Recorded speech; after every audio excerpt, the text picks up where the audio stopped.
This is BNA's World Climate Change Report. Two environmental policy advisors to President-elect Barack Obama have called for immediate action on climate change. Dan Reicher, Director of Climate Change and Energy Initiatives for the search engine Google, called for a national renewable energy standard and new incentives for clean energy development.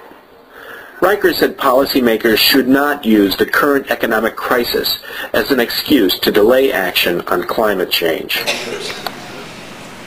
You know, your congressman, Rahm Emanuel, said something interesting the other day. He said something like, in crisis there is great opportunity. And I think in this economic crisis there is extraordinary opportunity to really fix our energy situation. There was a conference last week in Washington where the question was asked, will the economic crisis be the end of clean energy technology?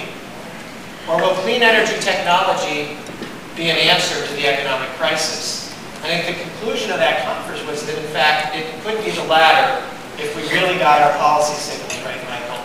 If we really focused on the opportunities that clean energy can produce in terms of jobs, in terms of security, and environmental protection. So I'm very optimistic about the situation we are in right now, the ability to fundamentally... Howard Lerner, Executive Director of the Environmental Law and Policy Center, said the U.S. must take a leadership role in addressing climate change. He noted that the Midwest alone emits more carbon than Canada, Mexico, France, and Germany. 7 Midwest states produce more carbon dioxide than any country in the world other than China, India, Japan, and the former Soviet Union. So think about it. Our Midwest, more global warming pollution than Canada, or Mexico, or France, or Germany.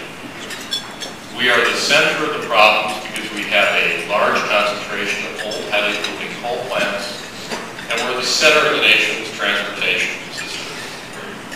We know the solutions. This has been Michael Bologna in Chicago for BNA's World Climate Change Report.